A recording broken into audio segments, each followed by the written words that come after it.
Hello everyone, আশা করি তোমরা সবাই খুব ভালো আছো। প্রথমেই তোমাদের কাছে আমি একটু ক্ষমা চেয়ে নিচ্ছি তোমাদের সঙ্গে এতদিন ভিডিও শেয়ার করতে না পারার।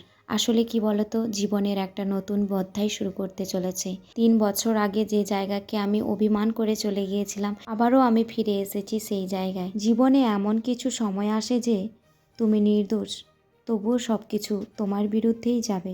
মানুষের মুখে শুনেছি যে সয় সে রয়, কিন্তু পেন্সিলকে দেখে বুঝেছি যে সয় সে শুধুই ক্ষয় হয়। এই পেন্সিলের মতোই আমার জীবনটা ঠিক সেই রকমই। বর্তমানে আজকে আমি মানুষ হয়েই মানুষকে ভয় পাই, কারণ মানুষ হলো বহুমুখী প্রাণী।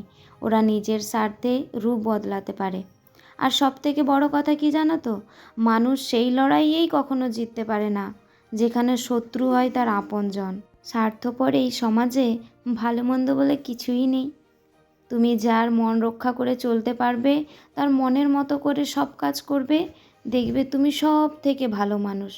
আর যার মন রক্ষা করে চলতে পারবে না, তার কথা শুনবে না, তখনই তুমি হয়ে যাবে তার কাছে সব থেকে বেশি খারাপ মানুষ। নিজের সর্বোচ্চ চেষ্টার পরেও যে তোমাকে ভুল বোঝে, দুর্ব্যবহার করে, তাকে তুমি সেরা জবাব দিতে পারবে। তা হচ্ছে তোমার নীরবতা। তেমনই আজকে আমি এতটাই নীরব হয়ে গেছি যে মানুষের থেকে পাওয়ার আশাই যতই কম রাখি, দিন শেষে যেন ততই ভালো থাকি।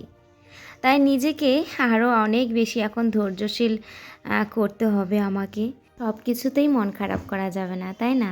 এখন শুধু আমার ভালো থাকার সিক্রেট হচ্ছে ধৈর্য, অপেক্ষা আর ভগবানের ওপর পূর্ণ আস্থা রাখা। তো চলো অপেক্ষা করো, আমার নতুন অধ্যায়গুলো কিভাবে শুরু হতে চলেছে সবটাই তো তোমরা দেখতে পাবে আমার ভিডিওর মাধ্যমে। সবাই সুস্থ থেকো, ভালো থেকো, আর অতি অবশ্যই আমার চ্যানেলটি সাবস্ক্রাইব করে প্লিজ আমার পাশে থেকো।